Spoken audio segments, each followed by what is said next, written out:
Você sabia que muitos animais silvestres se machucam perto das cidades onde vivemos? E que esses animais precisam de ajuda para se recuperarem e voltarem para a natureza?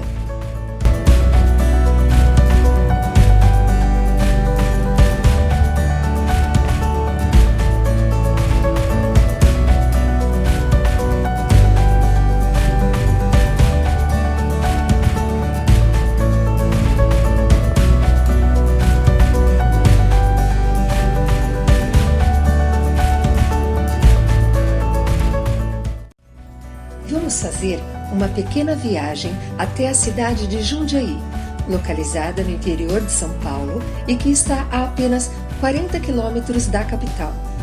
Jundiaí abriga uma das mais importantes reservas de Mata Atlântica do estado de São Paulo, a Serra do Japi. A Associação Mata Ciliar, uma entidade sem fins lucrativos, declarada de utilidade pública federal e que desde 1987 desenvolve diversas ações para a conservação da biodiversidade. Sua missão é ser um meio promotor de qualidade de vida através do uso sustentável dos recursos naturais. Na unidade Jundiaí, localizam-se a Coordenadoria de Fauna e de Educação Ambiental. Sobre a Coordenadoria de Fauna. Instalados desde 1997 em Jundiaí, o Centro de Reabilitação de Animais Silvestres, CRAS, e o Centro Brasileiro para a Conservação dos Felinos Neotropicais atuam para a conservação da fauna brasileira. Sobre a Coordenadoria de Educação Ambiental. Aqui são desenvolvidos planejamento e as ações para atender as redes municipais de ensino da região de Jundiaí, através de atividades de educação ambiental. A Associação Mata Ciliar possui 2 viveiros de mudas florestais, onde produz cerca de 200 espécies diferentes de árvores características da Mata Atlântica e do Cerrado. E um destes viveiros está em Jundiaí. Eles plantam muitas árvores nativas que ajudam na recuperação de áreas desmatadas da Serra do Japi.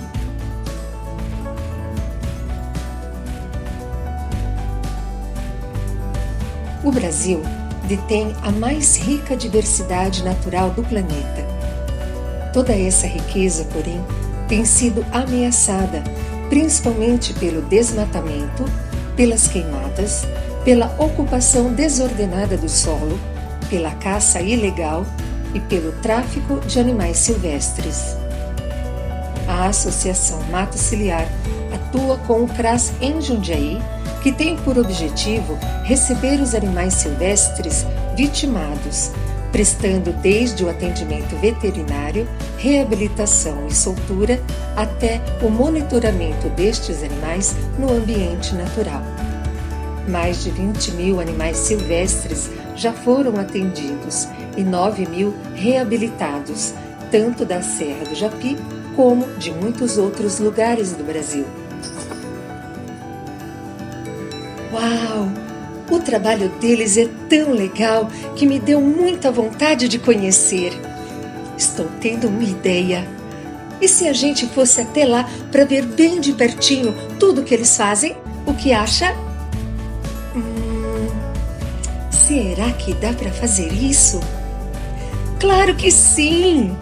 Vem comigo nessa aventura virtual até Jundiaí para conhecer um pouco desse pedaço do paraíso. No caminho, eu vou te contando um pouco sobre a Serra do Japi. A palavra Japi vem da palavra Iapi, do idioma tupi-guarani, que significa nascente de rios. Talvez nada traduza melhor e de forma tão bela o que é a Serra do Japi do que o seu próprio nome, uma vez que já foi chamada de Castelo das Águas, por ambientalistas europeus que passaram pela região em tempos passados. Uma das últimas reservas contínuas de floresta da Mata Atlântica nativa do estado de São Paulo, a Serra do Japi é o grande orgulho e símbolo da cidade de Jundiaí. Com uma área de mais de 354 quilômetros quadrados, divididos por 4 municípios, Jundiaí com 47,65%, Cabreúva com 41,19%, Bom Jesus de Pirapora com 10,79% e Cajamar com 0,37%, a Serra do Japi guarda um mosaico de ecossistemas representativos e grandes tesouros da fauna e da flora exuberante e complexa da região sudeste do nosso país. Por sua grande importância no equilíbrio biológico e climático da região, foi tombada pelo CONDEFAT, Conselho de Defesa do Patrimônio Histórico, Arqueológico, Artístico e Turístico do Estado de São Paulo, sendo chamada de Área Tombada da Serra do Japi, e também é uma das reservas da biosfera pertencente a uma das zonas tampão da Reserva da Biosfera do Cinturão Verde da cidade de São Paulo, com certificado conferido pela Unesco em 9 de junho de 1994, declarando-a parte integrante da Reserva da Biosfera da Mata Atlântica. Muito diversificada e pouco conhecida. Assim, podemos definir a fauna da Serra do Japi.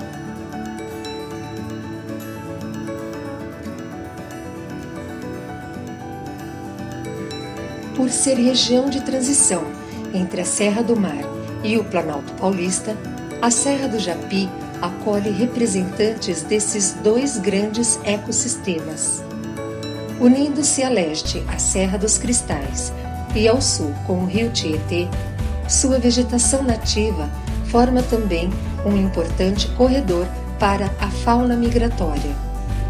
Até o momento, foram registradas na Serra do Japi 29 espécies de anfíbios, formando 6 famílias, 19 espécies de répteis, 31 espécies de mamíferos, pouco mais de 216 espécies de aves e 652 espécies de borboletas. Enquanto reserva da biosfera, a Serra do Japi é uma coleção representativa dos ecossistemas característicos da região onde está estabelecida. É um espaço onde se busca otimizar a convivência homem-natureza em projetos que se norteiam pela preservação dos ambientes significativos, pela convivência com áreas que lhes são vizinhas e pelo uso sustentável dos seus recursos. É um local de apoio da ciência para a sustentabilidade e constitui também um território para o monitoramento, pesquisas, educação ambiental e gerenciamento de ecossistemas, bem como referência de informação e desenvolvimento profissional dos técnicos em seu manejo. Seu gerenciamento é o trabalho conjunto de instituições governamentais, não governamentais e centros de pesquisa. Esta integração busca o atendimento às necessidades da comunidade local e o melhor relacionamento entre os seres humanos e o meio ambiente. Uau! Demais! É ou não é um pedaço do paraíso? E tudo isso bem pertinho de São Paulo e coladinho em Campinas. Bom, agora que você já sabe tudo sobre a Serra do Japi, vamos conhecer o incrível trabalho da Associação Mata Ciliar. Ah, uma dica! Preste bastante atenção em tudo durante a nossa visita, hein? Quando acabar esse tour, vamos fazer uma prova para saber se você aprendeu tudo sobre como ajudar a salvar a natureza. Nos vemos daqui a pouco! Olá pessoal, bem-vindos à Associação Mata Ciliar. Brevemente vou contar a história da mata para vocês. A gente começou lá atrás com um viveiro de mudas, com reflorestamento de áreas ciliares, né? Mata ciliar, aquelas matas que ficam em volta dos rios. E há uns 25 anos a gente veio aqui para Jundiaí, nessa área, onde a gente tem o nosso CRAS, que é o Centro de Reabilitação de Animais Silvestres, para onde vêm os animais resgatados de diversos municípios aqui do estado de São Paulo. E agora a gente vai entrar aqui para conhecer um pouquinho do nosso CRAS. Então a gente vai passar primeiro pela área da clínica, recepção e triagem dos animais, e depois a gente vai conhecer toda a etapa de reabilitação dos animais. Vamos lá. Aqui a gente costuma sempre parar para mostrar essa escultura que foi feita por um voluntário aqui na Mata Ciliar. É uma escultura que representa um pássaro, né? Ela é bem grande e se vocês chegarem um pouquinho perto vocês conseguem ver, né? O que é feita essa escultura? Ela é feita de gaiola. Isso, pessoal, é para representar a quantidade de aves silvestres que chegam pra gente dentro de gaiolas. E na verdade o lugar das aves silvestres não são dentro de gaiolas, e sim livres na natureza. Pessoal, aqui então é a clínica e a nossa recepção, né? É a parte da triagem. Os animais chegam aqui pra gente, são recebidos pelo médico veterinário e encaminhados para os recintos posteriormente à avaliação preliminar. Então, depois eles vão passar por um CRAS, um recinto maior, até chegar na reabilitação, a gente observar o comportamento dele de vida livre e poder ser solto. Aqui, pessoal, a gente tem a nossa área de nutrição e alimentação dos animais, né? Então, aqui é onde é preparado todo o alimento, e a área de desinfecção também, onde é desinfetado os potes, né? Onde vão a alimentação dos animais. Então é uma alimentação bem variada, né? Desde frutas, legumes, para os crustáceos, aves em geral, também carne para os carnívoros, né? Lobo, onça pintada, onça parda, os gatos pequenos.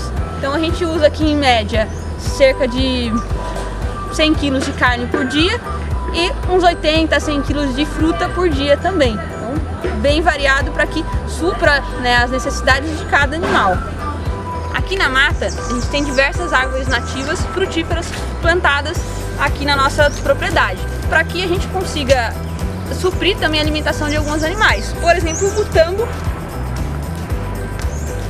essa frutinha, né, fica dentro dessa casca aqui, ela é bem dura. Geralmente psitacídeos, né, que são as maritacas, araras, papagaios, e os macacos prego também adoram comer esse alimento aqui. Além de outras árvores, como a moreira, que a gente consegue usar tanto o fruto quanto as folhas. As folhas das amoras são muito são do gosto, né, do bugio, por exemplo, um dos animais que adora comer folhas. Embaúba são árvores também que é um alimento predileto do bicho preguiça, por exemplo.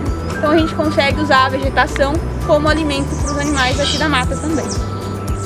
Aqui na mata a gente também tem a composteira, que a gente utiliza todo o resíduo orgânico gerado, né, de restos de alimentos, para estar fazendo a compostagem, e depois o subsídio, né, da compostagem a gente usa na nossa produção de mudas. Agora a gente vai falar então dos grandes felinos. Então essa área aqui dos nossos grandes felinos, a gente tem as onças pintadas e as onças pardas, como essa daqui que a gente vai ver daqui a pouco, vai aparecer pra gente. Então a onça parda, ela vive aqui na nossa região. São animais que chegam pra gente muitas vezes vítimas de atropelamentos, às vezes aparecem em sítios porque estão atacando galinhas e criações. Tudo isso pela expansão urbana. Então esses animais chegam aqui pra gente e a ideia é sempre reabilitá-los para depois devolvê-los para a natureza.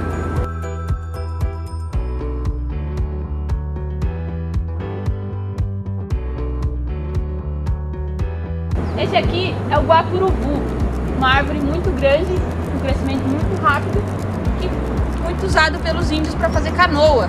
Por ter a espessura bem grande, bem grossa, ela por dentro é oca, então os índios usam para fazer canoa. Mas aquela coisa, né? Os indígenas, eles sabem utilizar a natureza. Então se eles retiram uma para fazer canoa, eles conseguem plantar outras no lugar. Aqui, pessoal, a gente também pode mostrar um pouquinho para vocês da dispersão da semente do guapuruvu. Ela é dispersa pelo vento, então ela fica como se fosse num embrulhinho de presente. Ela cai da árvore com o vento, e aí dentro aqui do saquinho, se a gente abrir aqui, a gente tem a semente do guapuruvu, que parece uma moedinha. Agora a gente para aqui no recinto dos macacos prego. O macaco prego, conhecido por ser muito inteligente, tá? Um dos animais que consegue pensar, por exemplo, em usar ferramentas. Ele sabe que se ele pegar uma pedra e bater num coco, num coquinho, ele vai quebrar para conseguir comer o que tem dentro. Esse animal também muito curioso, desperta curiosidade nas pessoas, tá? E ele aparece muito perto das grandes cidades pela falta do habitat. Só que o que acontece muitas vezes é que esse animal ele é alimentado pelas pessoas. Por ter essa carinha de fofinho, bonitinho, parece que está pedindo comida. Mas na verdade não é nada disso. Isso é um grande erro. Então a gente não deve alimentar esses animais. Por quê? Porque se a gente alimentar ele vai se acostumar com a presença do ser humano, vai ficar mais suscetível a pegar doenças e até mesmo a pessoas gananciosas que podem querer pegar o animal para vender, né, de forma ilegal, através do tráfico. Então não alimentar nenhum tipo, né, de primata, principalmente saguis, né, que aparecem muito. E eles ficando expostos, procurando comida nas cidades, acabam tomando choques elétricos, aparecendo em residências, suscetíveis a ataques de cachorro, de gatos domésticos também.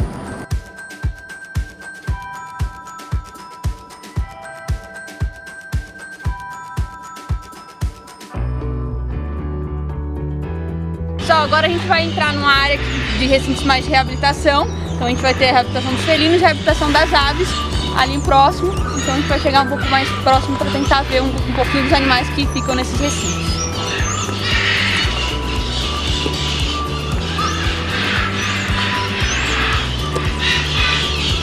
Aqui a gente tem um recinto então, que a gente chama de octógono, né? Então um recinto octagonal onde ficam os pequenos felinos. Então aqui a gente está com o gato do mato pequeno em reabilitação e o gato mourisco em reabilitação. São pequenos felinos da nossa região. Esses animais eles são da região da Mata Atlântica, eles se camuflam muito bem na vegetação, muito difícil de ver eles. Eles vão para os sítios fazendas e são atacados por cachorros domésticos e tal. E esses animais, pessoal, eles são muito importantes na natureza porque eles são como controladores de roedores, por exemplo. Eles se alimentam de pequenos roedores, então eles controlam a população dos ratos, para que os ratos não vão para as cidades, né, e levem doenças até as pessoas.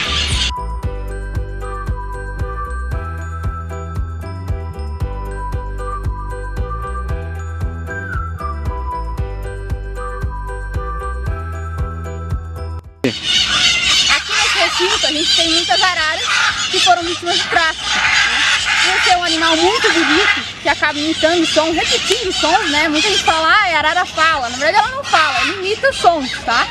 E aí as pessoas acabam querendo ter elas como pets em casa. Mas isso não é legal. Se a gente for pensar realmente pelo lado do animal, o animal é um animal sem asa, né? A asa serve para ele voar, para ele ser livre. E mesmo que falar, tem um recinto grande e tudo mais, mas a liberdade é muito melhor, né?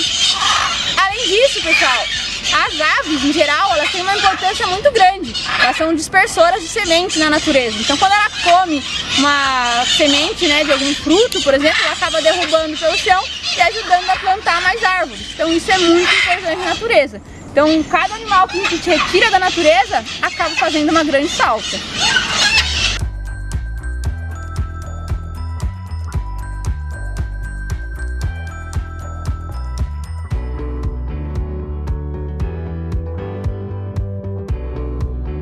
Aqui é um recinto onde a gente tem esse lago, então a gente tem alguns cágados, né? E em volta do recinto também a gente tem alguns jabutis, que são comumente chamados de tartarugas. Tartaruga, pessoal, são só as tartarugas marinhas, aquelas que vivem no mar. Esses animais, né, os cágados, eles também vivem na água, mas na água doce, em rios e lagos. Só que é muito comum as pessoas acabarem comprando em pet shops as famosas tartarugas de aquário. Só que na verdade eles são filhotes, a pessoa acaba comprando achando que eles não vão crescer, compra para ter num aquário pequeno.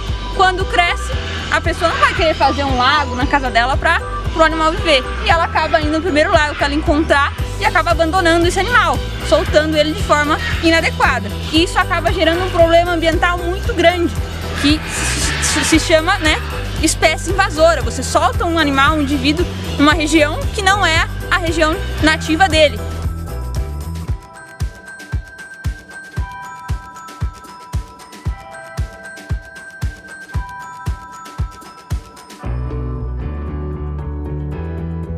Agora a gente vai passar aqui pelo nosso centro cirúrgico Jaguareté, tá bom? Onde a gente tem onde ficam os animais para procedimentos, até mesmo alguns filhotes na nossa maternidade. Então a gente vai passar por ali para tentar ver alguns animaizinhos que estão em atendimento.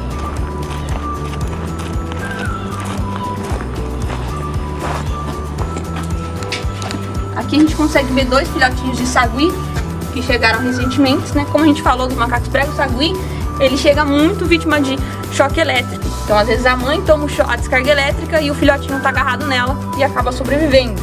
E ele fica órfão, né? Então, sem a mãe, esse animal dificilmente consegue voltar para a natureza. Aqui a gente tem um filhote de ouriço. Então, ele é bem pequenininho ainda também. O ouriço, as pessoas também têm um certo receio dele por achar que ele joga os espinhos, né?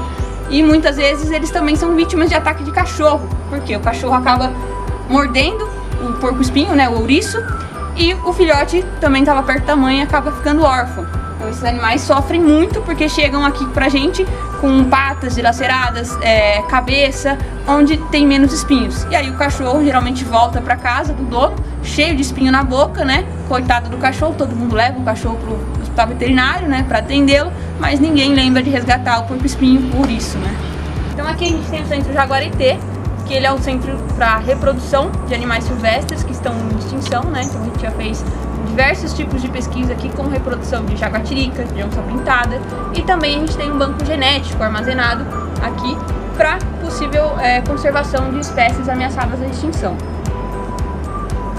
Aqui ao lado a gente também tem a nossa sala de vídeo monitoramento, que é onde a gente instalou câmeras em diversos recintos aqui espalhados pela mata ciliar, principalmente nos de reabilitação, para observar, sem estar perto do animal, a reabilitação dele, como ela está sendo. Porque muitas das vezes a gente ficava lá perto do recinto observando e isso acabava interferindo no comportamento do animal. Então agora com as câmeras vai ficar muito mais fácil a gente monitorar esses animais à distância e em tempo real.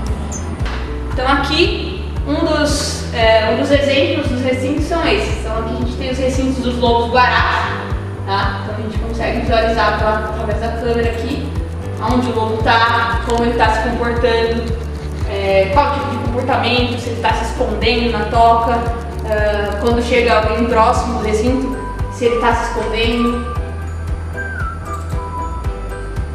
se ele está se alimentando, como esse exemplo aqui, ó, a gente consegue ver o lobo se alimentando.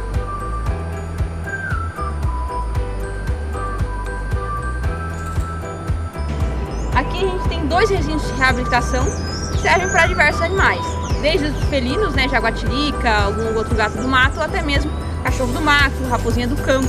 Então, esses 2 recintos eles estão mais vegetados, com vegetação que esconde mais o interior do recinto para que os animais se sintam mais à vontade e a gente consiga monitorar eles lá dentro para ver se eles estão com comportamento de vida livre para poder ser solto o quanto antes.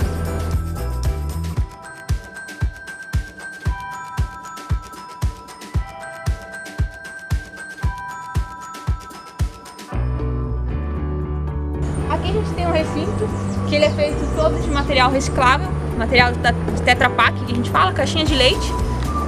E esse recinto ele é mais fechado e ambientado para que fique aquecido lá dentro. Por quê? É um recinto onde ficam os répteis. E os répteis são animais de sangue frio, então eles precisam ficar mais aquecidos.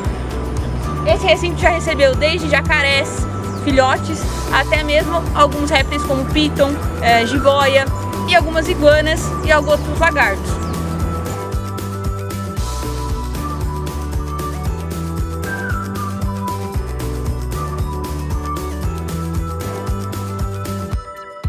Esse recinto, ele é bem grande, né, a altura também, porque é o recinto onde ficam a reabilitação dos pássaros. Os pássaros chegam pra gente muitas vezes vítimas de apreensão, pássaros em gaiolas, muitas vezes pequenas.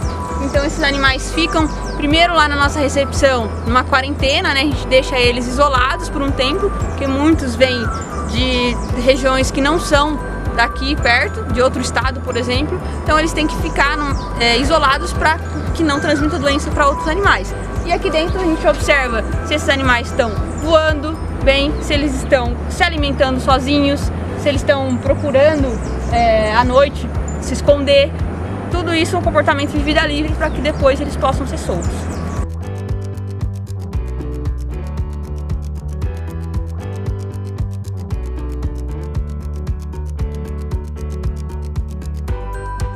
Aqui a gente está passando, pessoal, pelo recinto dos bugios. São primatas, bugio muito conhecido aqui na nossa região, pelo ronco forte que ele faz, né? Então ele tem uma sonorização muito forte para marcar território mesmo. Então ele tem um osso na garganta que chama hioide e esse osso ajuda a amplificar o rugido dele, pra ele atrair fêmeas e também marcar território. Esses animais, pessoal, costumam viver em bandos e eles têm uma similaridade muito grande com o ser humano, né? De cuidar do seu filhote e tudo mais. E muitas vezes eles também são vítimas de choque elétrico. Então chegam filhotes pra gente que tinham um contato muito grande com a mãe e acabam perdendo ela, então eles ficam muito tristes, né? Eles têm esse olhar triste quando chegam aqui pra gente.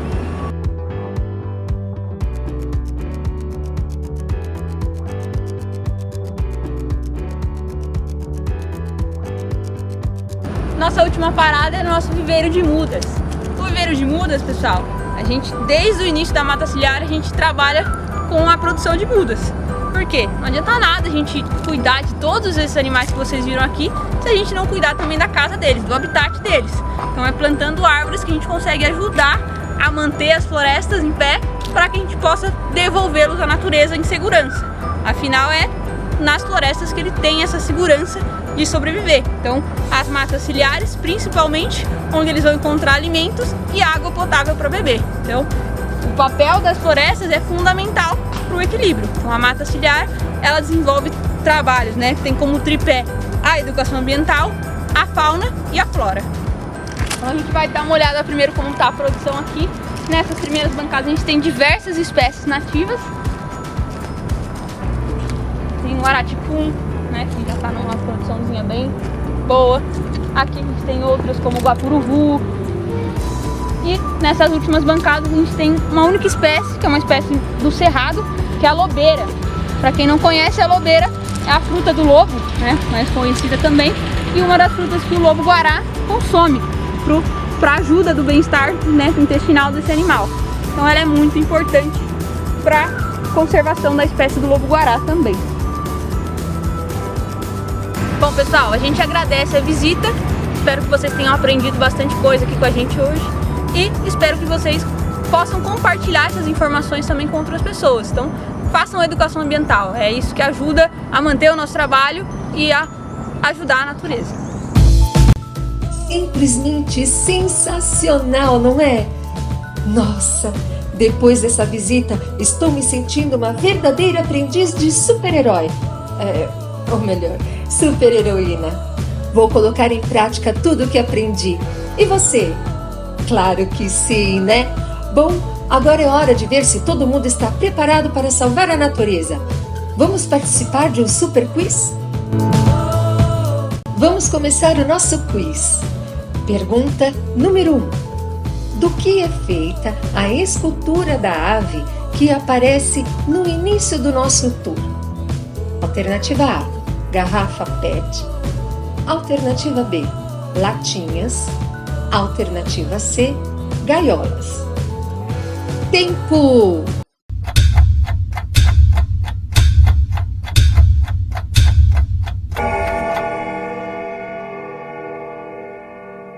Tempo esgotado. E a resposta certa é alternativa C, gaiolas. Pergunta número 2. Qual animal gosta de comer folhas de amora? Alternativa A, bugio. Alternativa B, arara. Alternativa C, cágado. Tempo!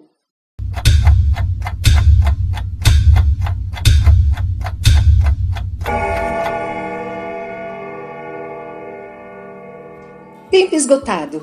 E a resposta certa é alternativa A, bugio. Pergunta número 3. Qual é o alimento predileto do bicho preguiça? Alternativa A, goiabeira. Alternativa B, embaúba. Alternativa C, castanheira. Tempo!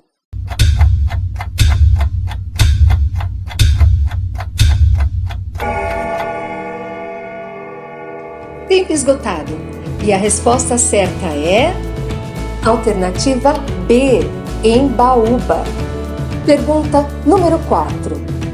Os índios utilizavam o tronco do guapuruvu para fazer o quê? Alternativa A, mesa. Alternativa B, canoa. Alternativa C, cadeira. Tempo!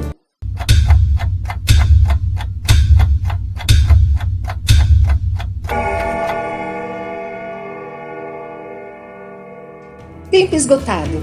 E a resposta certa é alternativa B, canoa.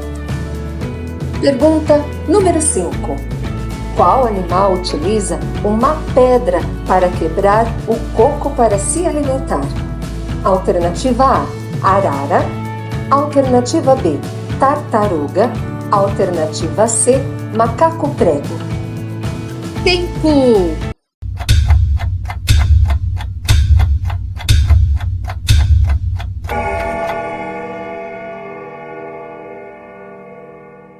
Tempo esgotado. E a resposta certa é alternativa C, macaco prego. Pergunta número 6. Qual animal desempenha um papel importante no controle de roedores e evita que eles invadam as cidades? Alternativa A, sapo. Alternativa B, pato. Alternativa C, gato mourisco. Tempo!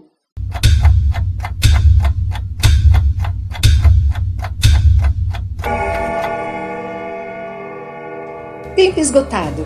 E a resposta certa é alternativa C, gato mourisco. Pergunta número 7. As aves têm um importante papel na natureza. Qual? Alternativa A, dispersar sementes. Alternativa B, dispersar insetos. Alternativa C, dispersar flores. Tempo!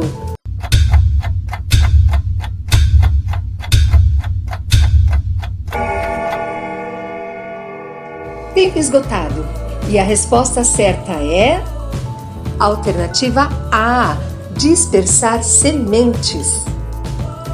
Pergunta número 8. Qual recinto dentro da mata ciliar é aquecido? Alternativa A, recinto dos felinos. Alternativa B, recinto das aves.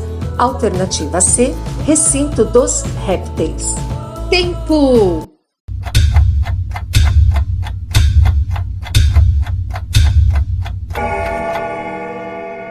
Tempo esgotado.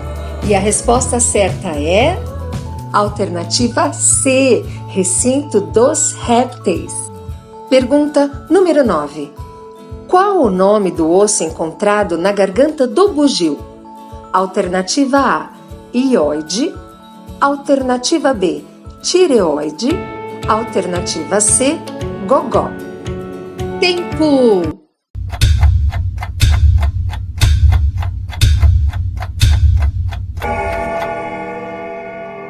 Tempo esgotado. E a resposta certa é alternativa A, hioide. E vamos para a nossa última pergunta. Pergunta número 10. Qual é o nome da árvore que tem a fruta predileta do lobo-guará? Alternativa A, bananeira. Alternativa B, jabuticabeira. Alternativa C, lobeira. Tempo!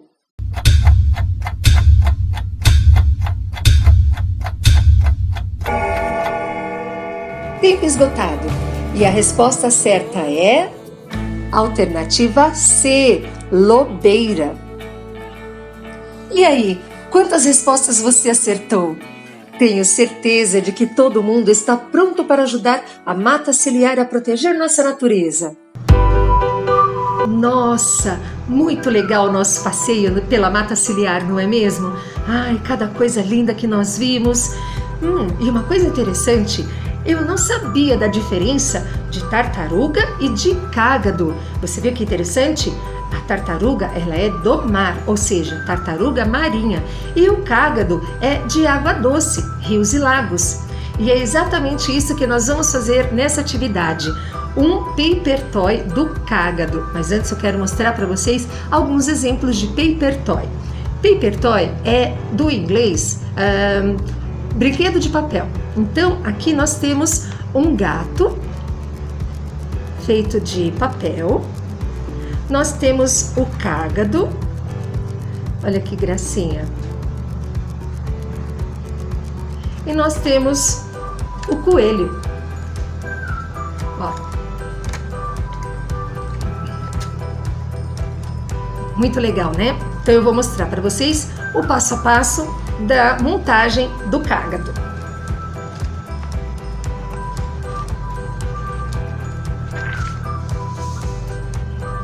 Este é o molde e o link deste molde está na descrição do vídeo, ok? Eu vou explicar para vocês como que funciona. Aqui nós temos linhas tracejadas, que quer dizer cortar.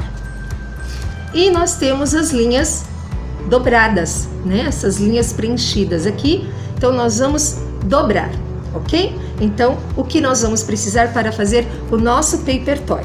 Vou separar o material para vocês. Nós vamos precisar de uma cola,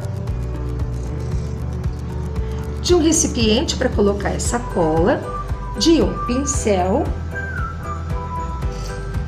de uma tesoura e, se for o caso, de algum instrumento para ajudar a vincar o papel, ou seja, para dobrar. Ao invés de você usar a unha, você pode usar algum outro instrumento. Aqui eu peguei uma espátula, ok?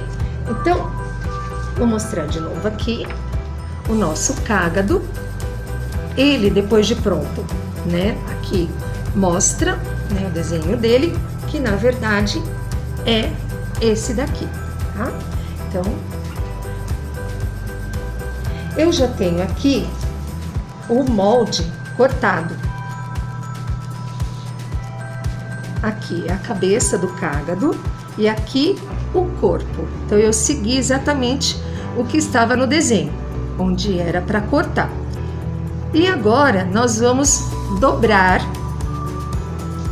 essas abas, que é onde depois nós vamos passar a cola, né? Então a gente vinca.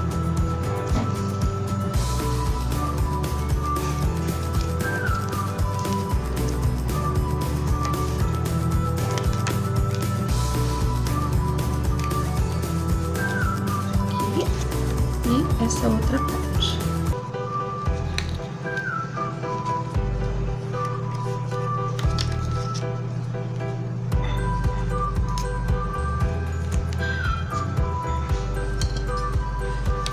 Agora nós vamos colocar um pouco de cola.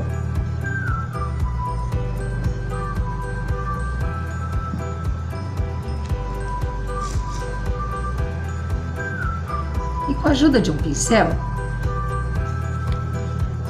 antes é só fazer uma coisa com vocês. Para facilitar, vamos dobrar nas linhas marcadas, antes de passar cola, porque isso vai ficar bem mais fácil para o nosso trabalho.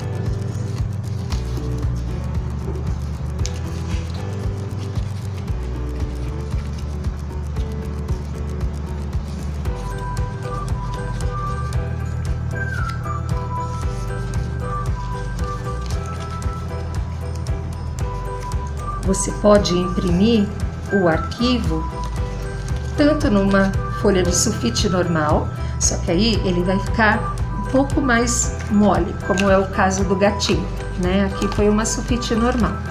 Aqui eu usei um papel com uma gramatura maior.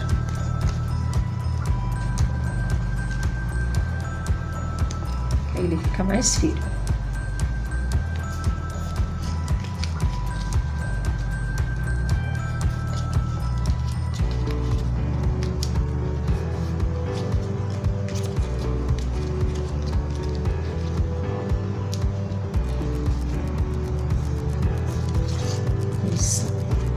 Agora nós podemos ir para a cola.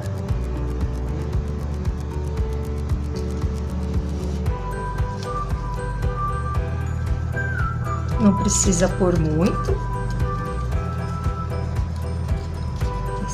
esse aqui para vocês. Desse outro lado.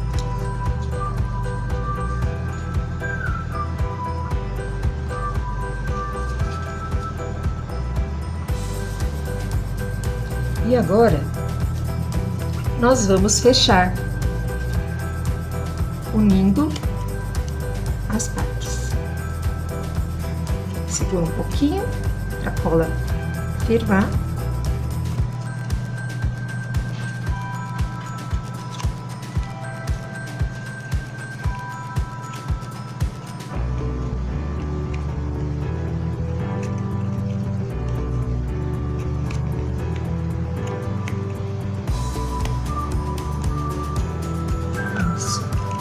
Mais um pouquinho aqui. Enquanto seca essa parte, eu vou montando a outra.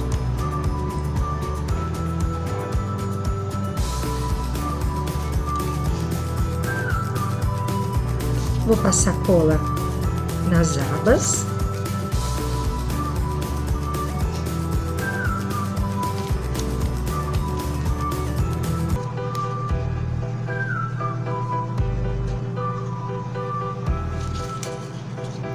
Se você fizer o paper toy no papel de sulfite, não coloque muita cola, porque ela umedece o papel. Ó, agora eu vou juntar. Ela umedece o papel e enruga o papel. Opa, aqui. Segura mais um pouquinho. Assim.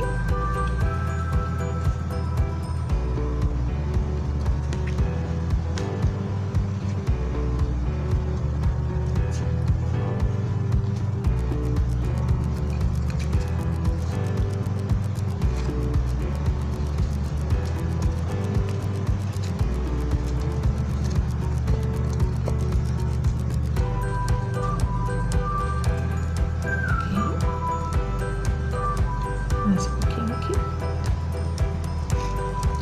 E nós temos aqui a informação para colar o rosto do nosso cágado.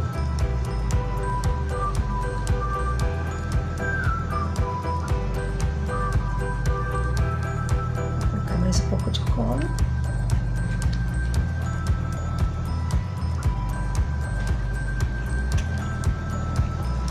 Então, o rostinho. Então, a gente vai virar e colocar a cola aqui para encostar aqui, ok? Vamos colocar nesse espaço, que é a área delimitada.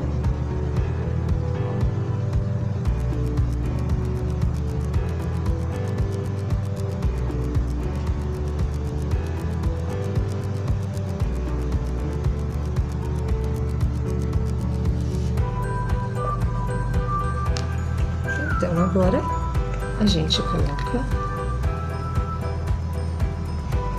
a cabecinha aqui.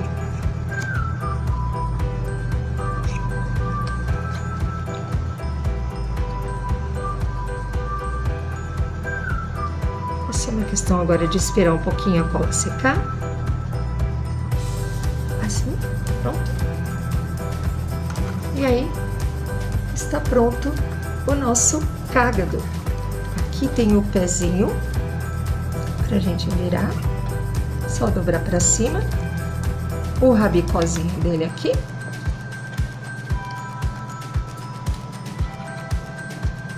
e aí quando você apoiar, você acerta ele bem assim, ó. E é isso. Espero que você tenha gostado do nosso trabalho manual, fazendo o paper toy do cágado que nós vimos na Associação Mata Ciliar. Até mais!